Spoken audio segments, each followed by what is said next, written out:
ಪರೀಕ್ಷೆ ವೇಳೆ ವಿದ್ಯಾರ್ಥಿ ಜನಿವಾರ ತೆಗೆಸಿದ್ದ ಪ್ರಕರಣ ಖಂಡಿಸಿ ಬಾಗಲಕೋಟೆಯಲ್ಲಿ ಹಿಂದೂ ಸಂಸ್ಕೃತಿ ಸುರಕ್ಷಾ ಸಮಿತಿ ಪ್ರತಿಭಟನೆ ನಡೆಸಿದೆ.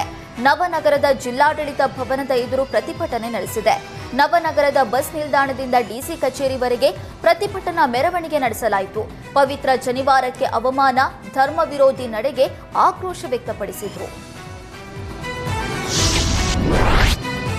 ಸಿಇಟಿ ಪರೀಕ್ಷೆ ವೇಳೆ ಜನಿವಾರ ತೆಗೆಸಿದ ಪ್ರಕರಣ ಖಂಡಿಸಿ ವಿಜಯಪುರದಲ್ಲಿ ಬ್ರಾಹ್ಮಣ ಸಮಾಜ ಸೇರಿ ವಿವಿಧ ಸಂಘಟನೆಗಳು ಪ್ರತಿಭಟನೆ ನಡೆಸಿವೆ. ಜಿಲ್ಲಾಧಿಕಾರಿ ಕಚೇರಿ ಎದುರು ಮರಾಠ, ದಲಿತ, ರಜಪೂತ, ಭಾವಸಾರ ಕ್ಷತ್ರಿಯ, ವಿಶ್ವ ಹಿಂದೂ ಪರಿಷತ್ ಪ್ರತಿಭಟನೆ ನಡೆಸಿದೆ. ಶಾಲೆ ಕಾಲೇಜುಗಳಲ್ಲಿ ಹಣೆಗೆ ವಿಭೂತಿ, ಕುಂಕುಮ ಹಾಗೂ ಬಳೆ ಹಾಕಬೇಡಿ ಅಂತಾರೆ. ಯಾವುದೇ ಧರ್ಮದ ಭಾವನೆಗಳ ಆಚರಣೆಗೆ ಕೈ ಹಾಕುವ ಕೆಲಸ ಮಾಡಿದ್ರೆ ಅದರ ಹಿಂದೆ ಸರ್ಕಾರ ಇದ್ರೆ ಆ ಸರ್ಕಾರ ಕಿತ್ತು ಹಾಕುವ ಕೆಲಸ ಮಾಡ್ತೀವಿ. ಸನಾತನ ಧರ್ಮಕ್ಕೆ ಕೈ ಹಾಕಿದ್ರೆ ಕೈ ಕತ್ತರಿಸುವ ಕೆಲಸ ನಾವು ಮಾಡ್ತೀವಿ ಅಂತ ಶ್ರೀರಾಮನವಮಿ ಉತ್ಸವ ಸಮಿತಿ ಅಧ್ಯಕ್ಷ ಉಮೇಶ್ ವಾಂತಾಲ ಆಕ್ರೋಶ ವ್ಯಕ್ತಪಡಿಸಿದ್ರು. ಜನಿವಾರ ತೆಗೆಸಿದ ಅಧಿಕಾರಿ ಸಿಬ್ಬಂದಿಗೆ ಕಠಿಣ ಶಿಕ್ಷೆ ನೀಡಬೇಕು ಅಂತ ಜಿಲ್ಲಾಧಿಕಾರಿಗಳ ಮೂಲಕ ಸರ್ಕಾರಕ್ಕೆ ಮನವಿ ಸಲ್ಲಿಸಿದ್ರು.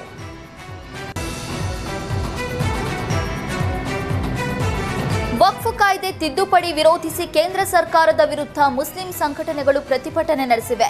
ಬಳ್ಳಾರಿಯಲ್ಲಿ ಶಾಸಕ ನಾಗೇಂದ್ರ ಭರತ್ ರೆಡ್ಡಿ ನೇತೃತ್ವದಲ್ಲಿ ಸಾವಿರಾರು ಮುಸ್ಲಿಮರು ಮೋತಿ ವೃತ್ತದಲ್ಲಿ ಪ್ರತಿಭಟನೆಯಲ್ಲಿ ಭಾಗಿಯಾದರು. ಪ್ರತಿಭಟನೆಯಲ್ಲಿ ಕಾಂಗ್ರೆಸ್ನ ಕಾರ್ಪೊರೇಟರ್ಗಳು ಮತ್ತು ಮುಸ್ಲಿಂ ಮುಖಂಡರು ಭಾಗಿಯಾಗಿದ್ದರು. ವಕ್ಫ್ ಕಾಯ್ದೆ ರದ್ದಾಗುವವರೆಗೂ ಹೋರಾಟ ನಿಲ್ಲೋದಿಲ್ಲ. ಹಿಂದೂ ಮುಸ್ಲಿಂ ಮಧ್ಯೆ ಜಗಳ ತಂದಿಡುವ ಕಾಯ್ದೆ ಇದಾಗಿದೆ. ಭಾರತದಲ್ಲಿ ಹಿಂದೂ ಮುಸ್ಲಿಂ ಸಹೋದರರಂತೆ ಇದ್ದಾರೆ. ಅವರನ್ನ ಕೆಣಕುವ ಕೆಲಸವನ್ನ ಪ್ರಧಾನಿ ಮೋದಿ ಮಾಡ್ತಾ ಇದ್ದಾರೆ ಎಂದು ಕಿಡಿಕಾರಿದ್ರು.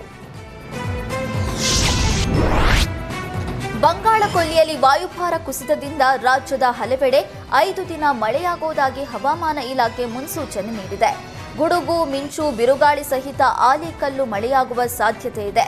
ಚಿತ್ರದುರ್ಗ, ಬಳ್ಳಾರಿ ಜಿಲ್ಲೆಗಳಲ್ಲಿ ಏಪ್ರಿಲ್ 21, 22ರಂದು ಆಲಿಕಲ್ಲು ಸಹಿತ ಮಳೆ ಸಾಧ್ಯತೆ ಇದೆ. ಬಳಿಕ 1 ವಾರಗಳ ಕಾಲ ರಾಜ್ಯದ 24 ಜಿಲ್ಲೆಗಳಲ್ಲಿ ಗುಡುಗು ಸಹಿತ ಭಾರೀ ಮಳೆಯಾಗಲಿದೆ ಎಂದು ಹವಾಮಾನ ಇಲಾಖೆ ಮುನ್ಸೂಚನೆ ನೀಡಿದೆ. ಮುಂದಿನ 1 ವಾರ ಗರಿಷ್ಠ 31 ಡಿಗ್ರಿ ಸೆಲ್ಸಿಯಸ್ವರೆಗೂ ತಾಪಮಾನ ಇರಲಿದೆ. ಬೆಳಗ್ಗೆ ಬಿಸಿಲು, ಸಂಜೆ ಮಳೆಯಾಗಲಿದೆ ಎಂದು ಹವಾಮಾನ ಇಲಾಖೆ ತಿಳಿಸಿದೆ. ಕರಾವಳಿ ಭಾಗ ಸೇರಿ 24 ಜಿಲ್ಲೆಗಳಿಗೆ ಯೆಲ್ಲೋ ಅಲರ್ಟ್ ಘೋಷಣೆ ಮಾಡಲಾಗಿದೆ. ಜೊತೆಗೆ ಮೀನುಗಾರರಿಗೆ ಸಮುದ್ರಕ್ಕೆ ಇಳಿಯದಂತೆ ಹವಾಮಾನ ಇಲಾಖೆ ಸೂಚನೆ ನೀಡಿದೆ. ರಾಜ್ಯ ಸರ್ಕಾರ ನೀಡುವ ಗೃಹಲಕ್ಷ್ಮಿ ಹಣದಿಂದ ಮಹಿಳೆಯೊಬ್ಬಳು ಹಸು ಖರೀದಿಸಿ ಸಂತೋಷಪಟ್ಟಿದ್ದಾರೆ. ಸರ್ಕಾರ ನೀಡಿದ 18 ಕಂತಿನ ಹಣ ಕೂಡಿಟ್ಟು 36,000 ರೂಪಾಯಿ ನೀಡಿ ಹಸು ಖರೀದಿಸಿದ್ದಾಳೆ. ಹಾವೇರಿ ಜಿಲ್ಲೆಯ ಶಿಗ್ಗಾವಿ ತಾಲೂಕಿನ ಕುಂದೂರು ಗ್ರಾಮದ ಮಹಿಳೆ ವಿಶಾಲಾಕ್ಷಿ ಶೇಖರಗೌಡ ಹೊಸಮನಿ ಹಸು ಖರೀದಿಸಿದ್ದಾರೆ. ರಾಜ್ಯ ಸರ್ಕಾರದ ಯೋಜನೆ ನಮಗೆ ಊಟ ನೀಡ್ತಿದೆ. ಸಿದ್ದರಾಮಯ್ಯಗೆ ಎಷ್ಟು ನೆನಪು ಮಾಡಿಕೊಂಡ್ರೂ ಸಾಲದು. ನಮ್ಮ ಕುಟುಂಬದ ಎಲ್ಲ ಕಷ್ಟಗಳು ಹಸುವಿನಿಂದಲೇ ನಿವಾರಣೆಯಾಗ್ತಾ ಇದೆ. ಗೃಹಲಕ್ಷ್ಮಿ ಯೋಜನೆ ಎಲ್ಲ ಮಹಿಳೆಯರಿಗೆ ಅನುಕೂಲವಾಗಿದೆ ಅಂತ ಸಿಎಂ ಸಿದ್ದರಾಮಯ್ಯ ಮತ್ತು ಸಚಿವೆ ಲಕ್ಷ್ಮೀ ಹೆಬ್ಬಾಳ್ಕರ್ಗೆ ಮಹಿಳೆ ಧನ್ಯವಾದ ತಿಳಿಸಿದ್ದಾರೆ. ಗ್ರಾಮದ ಕಾರ್ಯಕ್ರಮಕ್ಕೆ ಆಗಮಿಸ್ತಾ ಇದ್ದ ಸಿಎಂ ಸಿದ್ದರಾಮಯ್ಯಗೆ ಸ್ವಾಗತ ಕೋರಿ ಹಾಕಿದ್ದ ಬ್ಯಾನರ್ಗೆ ಕಿಡಿಗೇಡಿಗಳು ಕತ್ತರಿ ಹಾಕಿದ್ದಾರೆ. ಮಂಡ್ಯ ಜಿಲ್ಲೆಯ ನಾಗಮಂಗಲ ತಾಲೂಕಿನ ಮಾಯ್ಕೋನಹಳ್ಳಿಯಲ್ಲಿ ಕಿಡಿಗೇಡಿಗಳು ಫ್ಲೆಕ್ಸ್ನ ಹರಿದು ಹಾಕಿದ್ದಾರೆ. ನಾಳೆ ಮಂಡ್ಯದ ದೊಡ್ಡಬ್ಯಾಲ ಗ್ರಾಮಕ್ಕೆ ಸಿಎಂ ಸಿದ್ದರಾಮಯ್ಯ ಆಗಮಿಸ್ತಾ ಇದ್ದಾರೆ. ಇದರ ಬೆನ್ನಲ್ಲೇ ಸಿಎಂಗೆ ಸ್ವಾಗತ ಕೋರಿ ಮಾಯ್ಕೋನಹಳ್ಳಿಯಲ್ಲಿ ಫ್ಲೆಕ್ಸ್ ಹಾಕಲಾಗಿತ್ತು. ಆದರೆ ಕಿಡಿಗೇಡಿಗಳು ರಾತ್ರೋರಾತ್ರಿ ಫ್ಲೆಕ್ಸ್ನ ಹರಿದು ಹಾಕಿದ್ದಾರೆ. ಸ್ಥಳಕ್ಕೆ ಪೊಲೀಸರು ಭೇಟಿ ನೀಡಿ ಪರಿಶೀಲನೆ ನಡೆಸಿದ್ದಾರೆ. ಮುನ್ನೆಚ್ಚರಿಕೆ ಕ್ರಮವಾಗಿ ಪೊಲೀಸರನ್ನ ನಿಯೋಜನೆ ಮಾಡಲಾಗಿದೆ. ಫ್ಲೆಕ್ಸ್ ಹರಿದ ಕಿಡಿಗೇಡಿಗಳ ವಿರುದ್ಧ ಕ್ರಮಕ್ಕೆ ಕಾಂಗ್ರೆಸ್ ಕಾರ್ಯಕರ್ತರು ಆಗ್ರಹಿಸಿದ್ದಾರೆ. ರಾಜ್ಯದ ಜನರ ನಂಬಿಕೆಗೆ ಪಾತ್ರವಾಗಿರುವ ನಂದಿನಿ ಬ್ರ್ಯಾಂಡ್ನ ದೋಸೆ ಹಿಟ್ಟು ಹಾಗೂ ಇಡ್ಲಿ ಹಿಟ್ಟಿಗೆ ಫುಲ್ ಡಿಮ್ಯಾಂಡ್ ಬಂದಿದೆ. ಕಳೆದ ಡಿಸೆಂಬರ್ ತಿಂಗಳಲ್ಲಿ ಮಾರುಕಟ್ಟೆಗೆ ಇಡ್ಲಿ, ದೋಸೆ ಹಿಟ್ಟನ್ನು ಪರಿಚಯಿಸಲಾಗಿತ್ತು. 4 ತಿಂಗಳಲ್ಲಿ ಇತರೆ ಕಂಪನಿಗಳಿಗೆ ಪೈಪೋಟಿ ನೀಡ್ತಾ ಇರುವ ನಂದಿನಿ ಹಿಟ್ಟು ಬಹು ಬೇಡಿಕೆಯ ಬ್ರ್ಯಾಂಡ್ ಆಗಿ ಹೊರಹೊಮ್ಮುತ್ತಾ ಇದೆ.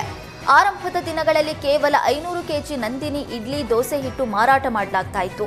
ಈಗ ನಿತ್ಯ ಇಡ್ಲಿ, ದೋಸೆ ಹಿಟ್ಟು 3,500 ಕೆಜಿ ಮಾರಾಟವಾಗ್ತಾ ಇದ್ದು, ಮುಂದಿನ ತಿಂಗಳಿನಿಂದ 5,000 ಕೆಜಿ ನಂದಿನಿ ದೋಸೆ, ಇಡ್ಲಿ ಹಿಟ್ಟು ಮಾರಾಟ ಮಾಡೋದಕ್ಕೆ ಕೆಎಂಎಫ್ ಗುರಿ ಹೊಂದಿದೆ.